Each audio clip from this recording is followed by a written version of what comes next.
Midnight horror স্টেশনের সমস্ত গল্প শুনতে সাবস্ক্রাইব করুন আমাদের ইউটিউব চ্যানেল MHS 2.0 তে। শুনতে থাকুন রাই পারমিতা আইচের কাহিনী বিভৎসতার শেষে।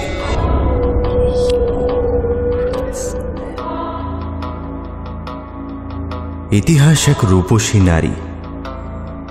সে বারবার আয়নার সামনে এসে দাঁড়াতে ভালোবাসে। মন দিয়ে দেখে তার শরীরের সমস্ত ক্ষত, এবং যে কোনো রূপসী নারীর মতোই সে নিজের দেহের কোনো দাগ কিংবা ক্ষতকে একেবারেই পছন্দ করে না। যত দ্রুত সম্ভব তাকে মিটিয়ে ফেলতে চায়। তবে এই কাজে ইতিহাস কি সাহায্য নিতে পারে অলৌকিকের, নাকি আসলে নিজের ক্ষতর সঙ্গে সঙ্গে ইতিহাস তার গভীরে লুকিয়ে রেখেছে অলৌকিকের বীজ, যা প্রয়োজন মতো ব্যবহার করে সে।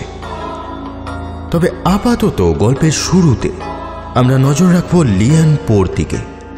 এক বিশেষ ধরনের খাবার খেতে চলেছে সে। আসুন দেখা যাক এই বিভৎসতা তাকে কোথায় নিয়ে যায়। শুনতে থাকুন রাই পারমিতা আইচের কাহিনী বিভৎসতার শেষে।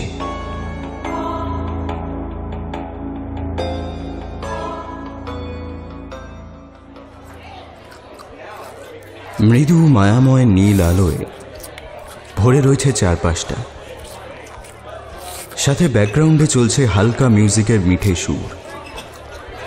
এটা খিদের সঙ্গে বেশ ভালো সঙ্গত করে।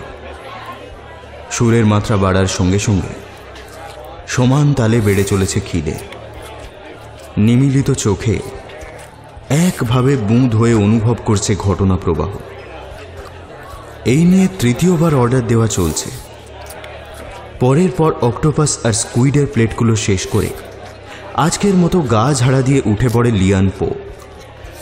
আত্মতৃপ্তির ঢেকুরটা গলা বেয়ে উঠে আসার সঙ্গে সঙ্গে পরিতৃপ্তির আওয়াজে নিজেই লজ্জিত হল লিয়ান।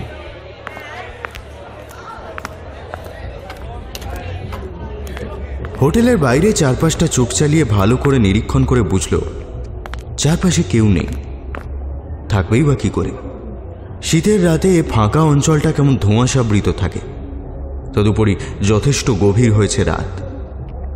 এ সময় চীনা মহল্লাই হোক বা চায়না টাউন, কোথাও বেশি লোক সমাগম প্রয়োজন ছাড়া হয় না। লিয়ান গাড়িতে বসে স্টার্ট দিল। সিগারেটের ধোঁয়াটা রোজের মতো রিং করে ছাড়তে থাকল মুখ দিয়ে। একবার চোখ বুলিয়ে নিল ঘড়িতে। আজ আর ক্যাসিনো পাব কোথাও যেতে ইচ্ছা করছে না। বাড়ি ফিরে এখনো কিছু দরকারি কাজ আছে। রোজের ওষুধ খাওয়া বাকি, ডায়েরি লেখা বাকি, তাছাড়া মা সুসি ফেনের বকবক শোনাও বাকি। একঘেয়ে পরিস্থিতির বিরক্তিসূচক কিছু শব্দ লিয়ের মুখ থেকে থুতুর সঙ্গে মিশে ফুটপাতে গিয়ে পড়ল। লিয়ান বারবার বুঝিয়ে ক্লান্ত হয়ে গেছে, তবু পরিবারের কেউ বিশ্বাসই করতে চায় না ওর কথা। জলপথে ভ্রমণ তার অতীব প্রিয় বিষয়ের একটি। বন্দুক, পিস্তল, তলোয়ার ছোট থেকেই তার খেলার সঙ্গী, পছন্দের জিনিস। তবে এখন কেন মাথার মধ্যে সেই অসহ্য পরিস্থিতি তৈরি হলেই ও যা বলে সব পাগলের প্রলাপ বলে সকলে হেসে ওঠে? গুরুত্ব বিচার না করেই ওকে ডাক্তারের কাছে নিয়ে যায় সিটিংয়ে।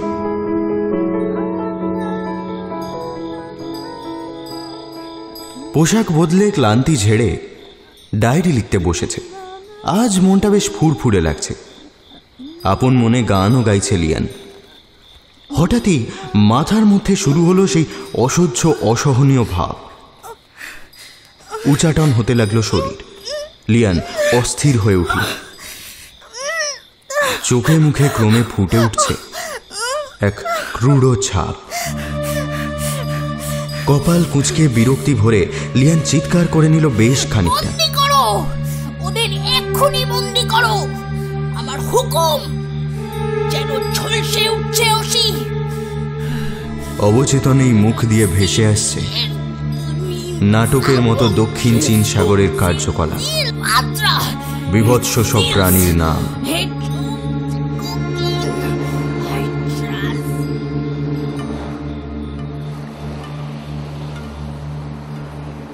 1644 থেকে 1912 পর্যন্ত কুইং সাম্রাজ্য ছিল চীনে। কুইং অর্থ চীনা ভাষায় উজ্জ্বল বা স্পষ্ট। কুইং রাজবংশ যখন শিখরে সাম্রাজ্য বিস্তার করেছিল তখন মাইনল্যান্ড চীন, হাইনান, তাইওয়ান, মঙ্গোলিয়া, মাঞ্চুরিয়া এবং তার বহির্সীমায় উত্তর পশ্চিম চীন সমুদ্রের বেষ্টনী জুড়ে চলেছিল তাদের একচ্ছত্র শাসন। চীনের সুবিশাল গ্র্যান্ড ক্যানেল উত্তর ও দক্ষিণ চীনকে সংযুক্ত করেছিল। সংযুক্তির কারণ ছিল তাদের সহজ যাতায়াত ব্যবস্থা এবং কম সময়ে কম শ্রমে আমদানি রপ্তানি ব্যবস্থা চালু রাখা। এই সময় এক মহিলা ঘুম উড়িয়ে দিয়েছিল এই কুইং সাম্রাজ্যের সমগ্র পুরুষকুলের। দক্ষিণ চীন সাগরে কার্যত একাধিপত্য বিস্তার করে ফেলেছিলেন তিনি কুখ্যাত জলদস্যু সম্রাজ্ঞী জেং ওয়াই শাও। বিশ্ব দরবারে যার প্রতিষ্ঠিত নাম চিং শি, তার কূটনৈতিক ধারণা ও দক্ষতার কাছে পরাজয় বরণ করেছিল একে একে তৎকালীন ডাচ, ওলন্দাজ, ইংরেজ শাসন প্রায় সকলেই। শোনা যায় তার এক কথায় 80,000 পুরুষ জীবন বাজি রাখতে তৈরি ছিলেন। শুধু শক্তি ও বুদ্ধির বলিয়ান চিং শি ছিলেন না, তিনি অলৌকিকতা ও প্রেত চর্চার ছলনাময় কূটবুদ্ধি মিশিয়ে দিতেন শত্রু দমনে। গুয়াংডাংয়ের ভাসমান পতিতালয়ের নিচু শ্রেণীতে জন্ম জেংয়ের। ছোটবেলা থেকে কঠিন জীবনযাপন, তাই পরবর্তীকালে বুঝেছিলেন জলে রাজত্ব করতে গেলে জলজ প্রাণীকুলের দখল নিতে হবে। তাই ছোট ছোট জলজ প্রাণী ছিল তার বশ। পরবর্তী সময়ে সুন্দরী জেংয়ের দেখা হয় তৎকালীন জলদস্যুরাজ চেং ওয়ানের সাথে। তার নামে কাঁপত তখন সকল সাম্রাজ্য। তিনি তার প্রতিদ্বন্দ্বী জলদস্যু গ্রুপগুলোকে হারিয়ে ক্রমান্বয়ে তাদের সাথে জোট তৈরি করেন। ফলে একটি বিশাল দস্যু জোট তৈরি হয়। এই জোটের ফলে তার 80,000 জলদস্যু এবং 1800 দস্যু জাহাজ ছিল। রেড ফ্ল্যাগ ফ্লিট নামে এক বিশাল নৌবহর নিয়ে যাতায়াত করতেন তিনি। জেং ক্রমে হৃদয় দৌর্বল্য অনুভব করে চেংয়ের এমন প্রতাপে। তার নিজ ভবিষ্যৎ সুরক্ষিত করতে চেংকে বিয়ে করার সিদ্ধান্ত নেয়। অবশেষে পরিণয়। তারপর স্বামীর সঙ্গে সমান তালে দখলদারি চালাতে থাকেন জল সাম্রাজ্যে। কিন্তু বিবাহের শর্তটি ছিল সুন্দরী চেং শি যে কোনো সিদ্ধান্ত গ্রহণ, লুট করা মালামালের বিভাজন সহ সবকিছুতেই অর্ধেক অধিকার লাভ করবেন। পরবর্তীতে স্বামীর মুখে শোনা এক ভয়ার্ত অভিজ্ঞতার গল্প তাকে তাজ্জব করেছিল। উত্তরের সুবিশাল জলরাশিতে দীর্ঘ 22 দিন যুদ্ধের পরে দস্যুরাজ চেং ও তার বাহিনী জয়ী হয়ে ফিরছিলেন প্রচুর ধনসম্পদ নিয়ে। কিন্তু শারীরিক ও মানসিকভাবে তারা এতটাই ক্লান্ত ছিলেন যে সে আনন্দ উপভোগ করতেও ইচ্ছা করছিল না। সকলেই একটু অলস গতিতে ছড়িয়ে ছিটিয়ে ছিল জাহাজের এদিক ওদিক। হঠাৎ সকলে অনুভব করল জলের তলদেশে যেন শুরু হয়েছে এক মৃদু কম্পন। ক্রমে অসম গতিতে ছড়িয়ে পড়ছে সেই কম্পন, সাথে বিদ্যুৎ ঝঞ্ঝা চমকে যেন এক লহমায় আছড়ে পড়ছে জলে। তারা বিচলিত হল। তাহলে কি ভূমিকম্প? তাহলে তো ধনে জনে সমূলে শেষ। কিছুক্ষণ সব স্থির। সকলে স্বস্তির নিঃশ্বাস ফেলবার আগেই আবার শুরু একই ঘটনা প্রবাহ। শরীর থেকে তন্দ্রা ক্লান্তি ছুটেছে চেংয়ের। তার অসম সাহসী বাহিনীর মুখে এমন ভয়ার্ত ছায়া তাকে সত্যিই চিন্তায় ফেলেছে।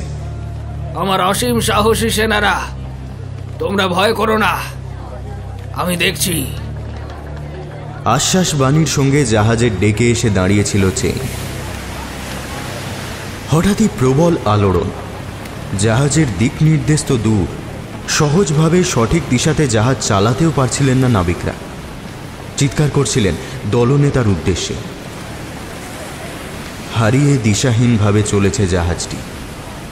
রাডার বার করে ধীরে সবকিছু মেপে আবার বেপথু জাহাজটিকে বাঁচাবার চেষ্টা করছিলেন চেং।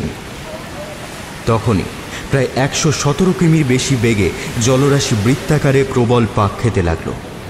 ফুঁসছে দৈত্যাকার জলরাশি। টাইফুনের তো কোনো গতি প্রকৃতি দেখছি না। আপন মনে বলে চেং।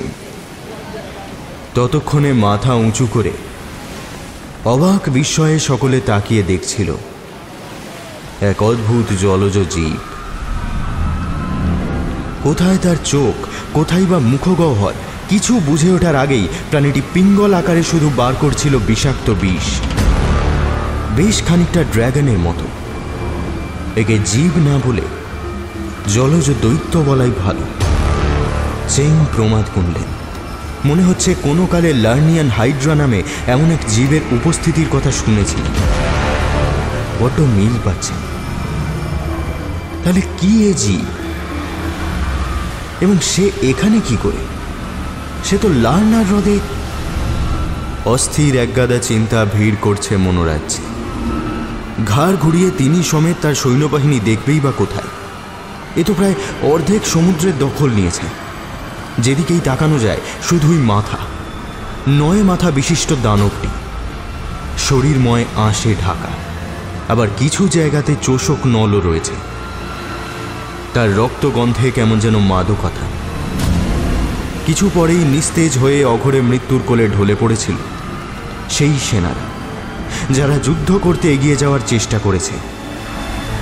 জলজ আতঙ্কটির বিষাক্ত নিঃশ্বাসের উষ্ণতায় ঝলসে যাওয়ার উপক্রম।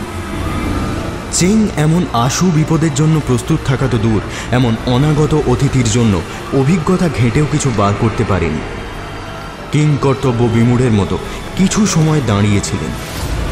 কিছু পরে বুঝলেন ওই প্রাণীটি যতক্ষণ জলের ওপরে আছে ততক্ষণ অক্সিজেন নিচ্ছে, তারপরে নাক মুখ দিয়ে ওই বিষ ছাড়ছে। কিন্তু যতক্ষণ প্রাণ আছে যুদ্ধ করবেন, এভাবে হারবেন না। শোনো তোমরা, ভয় পাওয়ার সময় এটা নয়। আমরা যুদ্ধ করব। যুদ্ধ করতে করতেই খুঁজতে হবে ওকে নিধন করার রাস্তা। প্রত্যেকে নাক মুখ কাপড়ে বাঁধো, যাতে বাকি মৃত সাথীদের মতো দানবটা রক্তগন্ধে ঘায়েল না করতে পারে আমাদেরকে। সৈন্যদল তরবারির আঘাতে হাইড্রার একটা মাথা কেটে দিলে প্রবল পরাক্রমে সেখানে জন্ম নিচ্ছিল 2টো করে মাথা। এভাবে কতক্ষণ সময় কেটেছে তার হদিশ নেই। দৈববাণী নাকি অন্তরাত্মার আওয়াজ শুনল চেং বুঝতে পারল না, কিন্তু বুঝল সবকটি মাথা যদি একসঙ্গে কেটে নেওয়া হয় তবেই এ দানবের সলিল সমাধি সম্ভব। সৈন্যরা তড়িৎ গতিতে শরীরের সব শক্তি একত্রিত করে কেটে চলেছিল মাথার পর মাথা। কালচে লাল রক্ত পিঙ্গল বর্ণের শরীর নিঃসৃত রস মিলেমিশে এক বিচিত্র রং হচ্ছিল সমুদ্র জলে। চেং তরবারি সানাচ্ছে, স্ফুলিঙ্গ ঝলসে উঠছে তার ডগায়। কাটা জায়গাগুলোতে সেটা দিয়ে পুড়িয়ে দিচ্ছে ওর শক্তি খর্ব করতে। কিন্তু কি আশ্চর্য, ফলপ্রসূভাবে ওই পুড়িয়ে দেওয়া স্থান থেকে আর মাথা গজাচ্ছে না। অবসন্ন সৈন্যদল প্রাণের দায়ে দানবটাকে ঘায়েল করে যুদ্ধ যখন প্রায় শেষ করে এনেছে, হঠাৎ সে সেই যে জলতলে ডুব দিল, আর উঠল না। সবটুকু শুনে জেং প্রমাদ গুনলেন, এরপর পরিস্থিতি তার নিয়ন্ত্রণের বাইরে চলে যাবে। তা তো হওয়ার নয়। সকলের অলক্ষ্যে চুপি সারে রাতের অন্ধকারে তিনি চলে গেলেন চাংচাও দ্বীপের পুসাই গুহাতে, যেখানে গোপন ডেরাতে থাকে যুদ্ধ দখলীকৃত সম্পদ, আর তার সঙ্গে উপাসনার দেবী। ধ্যানের মাধ্যমে দেবী টিন হাউকে স্মরণ করে ধনরত্ন অর্পণ করে তাকে তুষ্টতা প্রদান করে বহুদিন পর ডেকে পাঠান নিজের সবচেয়ে বিশ্বস্ত পোষ্যকে। জলজ সে প্রাণী এতই অতিকায় প্রবল আলোড়ন তুলে উপস্থিত হওয়ার কালে কেঁপে উঠল গোটা পৃথিবী। কালচে দৈত্যাকৃতি চওড়া এবড়ো খেবড়ো তার শরীরের উপরিভাগ। জায়েন্ট অক্টোপাস বা জায়েন্ট স্কুইডের চেয়েও বিশাল সেই অক্টোপাস। বদনামে সে সমুদ্র দানব ক্র্যাকেন বলেই পরিচিত। হেসে ওঠে জেং ওয়াই। তার সুবিশাল বাহু বা কর্ষিকাতে বহু চোষকের উপস্থিতি তাকে আক্রমণে পটু করেছে। শারীরিকভাবে তাদের একটি মস্তিষ্ক আছে, উন্নত ইন্দ্রিয়ঙ্গ এবং একটি পরিভ্রমণ সিস্টেমও আছে। ভীষণ শক্তিশালী এবং চটপটে, গোপনীয় ও আকস্মিক আক্রমণ করতে দারুণ সক্ষম। তাই জলের কম্পন অনুযায়ী বুঝে নেয় শত্রুপক্ষের অবস্থান, আর আঘাত হানার জন্য তার এক বা দুবাহু চালনায় খেলনার মতো ভেঙে পড়ে শত্রুপক্ষের নৌতরি। এই দানব অপেক্ষায় থাকে কখন কোনো জাহাজ তার মাথার উপর দিয়ে সাগর পাড়ি দেবে, এবং তখনই ক্র্যাকেন আক্রমণ করে ধ্বংস এবং হত্যালীলায় মেতে উঠবে। নিজেকে রক্ষা করার জন্য ক্র্যাকেনের বিষ মুক্তির উপায়ও জানা আছে। জেং তাই তার পোষ্যের ওপর চরম বিশ্বাসী। শোনো, তোমাকে একে একে করতে হবে আমার বহু কাজ, যাতে পৃথিবীর একচ্ছত্র জলরাজত্ব থেকে স্থলরাজত্বেও আমার নাম লেখা থাকে। সাথে তোমার কাজ করতে পারলে উপযুক্ত পুরস্কার পাবে, আর না পারলে আমাকে আবার মন্ত্রবন্দী করে ঘুম পাড়িয়ে রাখবো এই গুহার সরোবরে। তোমার প্রথম কাজ হলো নিজ এলাকার পরিধি ভুলে সমুদ্র দানব লার্নিয়ান হাইড্রা ঢুকে এসেছে আমাদের রাজত্বে। এটা কারো কুট চাল কিনা আমি নিশ্চিত হতে পারছি না, কিন্তু এবারে ড্রাগন উৎসব এবং চাঁদ উৎসব আক্ষরিকভাবে পরিণত হয়েছে শুধুই হাহাকার। আমাদের প্রচুর সেনা বিনা দোষে অকাতরে মারা গেছে এই অযাচিত আক্রমণ। কোনো মতে প্রাণে বেঁচেছেন জলদস্যু সম্রাট। কাজেই লার্নিয়ানের এবার অন্তিম যাত্রা আমার চাই।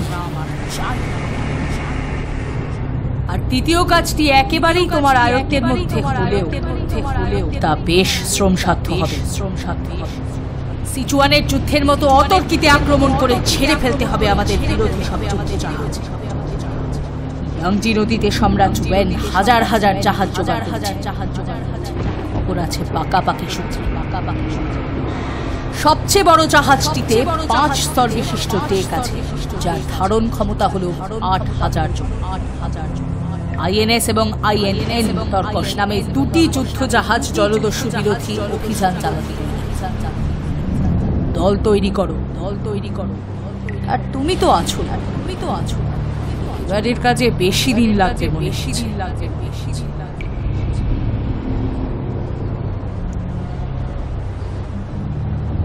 সম্মতি জানিয়ে তখনকার মতো জলের তলদেশে বিদায় নেয় ক্র্যাকেন। ইয়াংজি নদীতে সে কল্পনাতীত যুদ্ধ জলদস্যুরা যেন কেউ এর আগে প্রত্যক্ষ করেনি। এ যুদ্ধ মানুষে মানুষে নয়, অতিকায় অপ্রতিরোধ্য দানবের ক্ষমতা দখলের লড়াইয়ের পাশাপাশি দানব মানবে যুদ্ধ।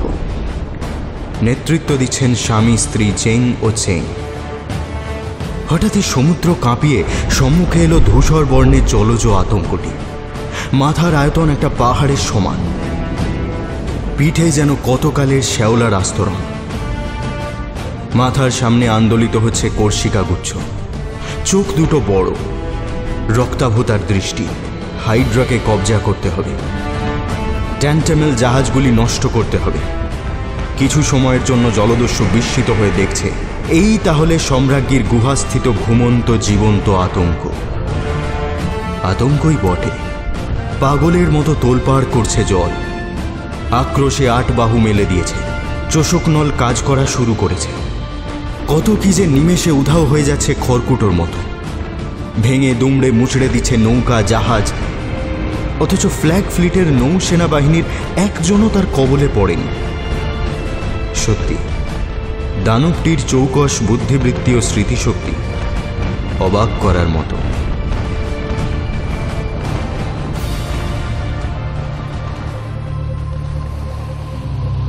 বছর 5 অতিক্রান্ত। ক্র্যাকেনকে ব্যবহার করে পূর্ববর্তী বড় দুটো সাফল্য শেষে অলৌকিক চর্চায় আরও শক্তি বাড়িয়েছে জেং। স্বাধীন চেতার জেং ওয়াই এখন পৃথক রূপে সাম্রাজ্য চালাতে পারদর্শী। তবুও স্বামীর অধীনে থেকে কাজের অভ্যাসের পরাধীনতায় একঘেয়ে হয়ে উঠেছেন। চেংয়ের দত্তক সন্তান চিয়াং পো সাই তখন কর্মঠ সুদর্শন যুবক। রূপের বৈভবে চোখ ফেরানো দায়। এবার অন্য ইচ্ছেতে নতুন করে ছক কষলেন জেং ওয়াই শাও। আবার ডাক পড়ল জলজ দানব ক্র্যাকেনের।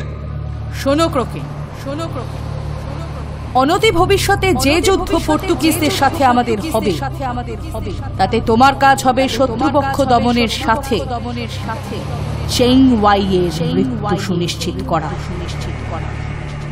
বিষাক্ত লাভা চোষক নল থেকে লক্ষ্য স্থির রেখে এমন ভাবে ছেটাবে যাতে তার ফিরে আসার মতো সব রাস্তা বন্ধ হয়ে যায়। আমরা উপস্থিত থাকবো। এক টানা এত বছর শুধু ব্যবহৃত হতে হতে ক্র্যাকেনও যেন তার অস্তিত্ব হারাচ্ছিল। বিরক্তিতে অসহ্য হয়ে উঠেছিল এই বশ্যতা। উল্টো কাজটাই তার এখন ইচ্ছে করে করতে, তবুও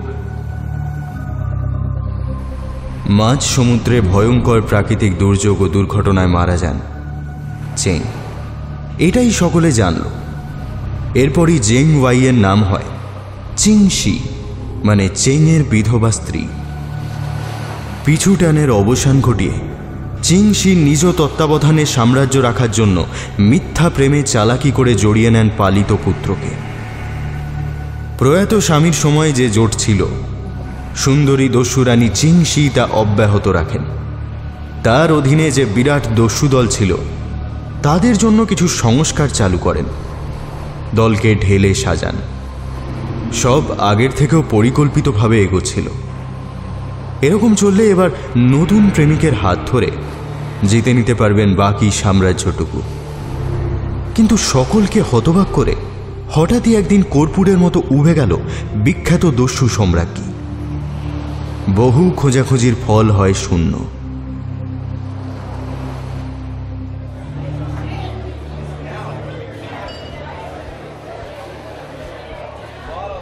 আবার সন্ধ্যার মায়াবী হলুদ নীল আলোতে মোহময়ী হয়েছে শহর। ব্যস্ততা বেড়েছে টেবিলগুলোতে। বহুদিন পর হুইস্কি আর জ্যান্ত অক্টোপাস খাওয়ার সাহস ও লোভটা মাথা চাড়া দিয়েছে আজ লিয়ানে। হুক্কার ধোঁয়ায় ভরে উঠেছে ঘর। সোশ্যাল মিডিয়াতে লাইভ স্ট্রিমিং করে নাম কেনাও তার উদ্দেশ্য। জ্যান্ত অক্টোপাস খাওয়ার চেষ্টা। ভিডিও তৈরির আগেই খবর ব্যাপক ভাইরাল হয়েছে অনলাইনে। টেবিলে সার্ভ করা মাত্র প্লেটের মধ্যে কিলবিলিয়ে ওঠা বাহুগুলো দেখে লিয়ানের উত্তেজনার পারদ চূড়ান্ত মাত্রা ছুঁয়ে যাচ্ছে। খাদ্য জ্যান্ত অবস্থায় খাদককে কামড়ে ধরে এ সত্য ভুলেছিল লিয়ান। খেতে যাওয়া মাত্র অক্টোপাসটা সুঁড় দিয়ে লিয়ানের চোখের নিচের পাতা টেনে ধরেছে। সেও প্রাণপণে টেনে যাচ্ছে সামুদ্রিক জীবটাকে সরাতে। বুকের জল শুকিয়ে যাচ্ছে, ঘরমাক্ত শরীরটা কাঁপছে, চোখ প্রায় বেরিয়ে আসার জোগাড়। আষ্টে একটা গন্ধ ঝাপটা মারছে নাকে। মাথায় আবার শুরু হয়েছে সেই পুরনো স্মৃতির চঞ্চলতা। বাধ্য দাস ক্র্যাকেন হঠাৎই অবাধ্য হলো কেন? এই অবস্থাতেও উত্তর খোঁজে লিয়ান। বোধহয় সে সাম্রাজ্ঞী চিংশি নয় তাই। চোখের পাতা টেনে ছিঁড়তে চাইছে আক্রোশে, আর কানের কাছে যেন কিছু বিরক্তিসূচক পরাধীনতার প্রতিবাদ ভেসে আসছে প্রাণীটার দিক থেকে। এবার আরও একটু ভয় পেল লিয়ান। যন্ত্রণাদায়ক লড়াইয়ের শেষে নিজের চেহারা খামচে ধরা অক্টোপাসকে টেনে ফেলে দিতে সক্ষম হন লিয়ান। ভিডিওতে দেখা যাচ্ছে সে খেয়াল নেই লিয়ানের। ভয়ে আর যন্ত্রণায় তীব্র আর্তনাদ করছে সে। প্রাণপণে চাইছে তার মুখ খিঁচে ধরা ওই সামুদ্রিক প্রাণীটির সুরগুলিকে সরিয়ে ফেলতে। চোখ প্রায় বেরিয়ে আসার উপক্রম।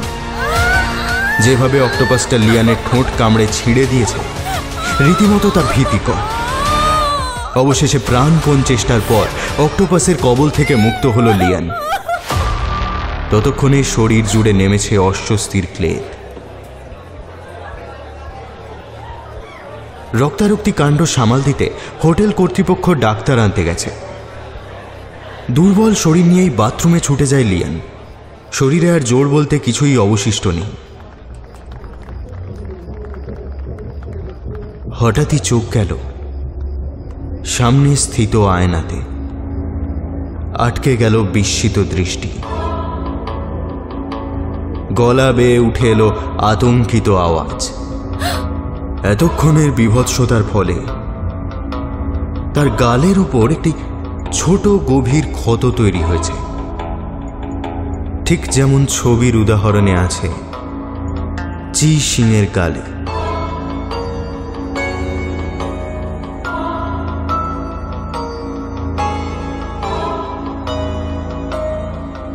গল্প কিংবা উপন্যাসে মানুষের পুনর্জন্ম নিয়ে কৌতূহল নতুন কিছু নয়, কিন্তু আমরা ভুলে যাই গল্পের নায়কের সঙ্গে সঙ্গে খলনায়কও পুনর্জন্ম নিয়ে ফিরে আসতে পারে নতুন গল্পে, এবং বহু ক্ষেত্রে নায়ক এবং খলনায়কের মাঝের সীমারেখাটি ঝাপসা হয়ে যায়।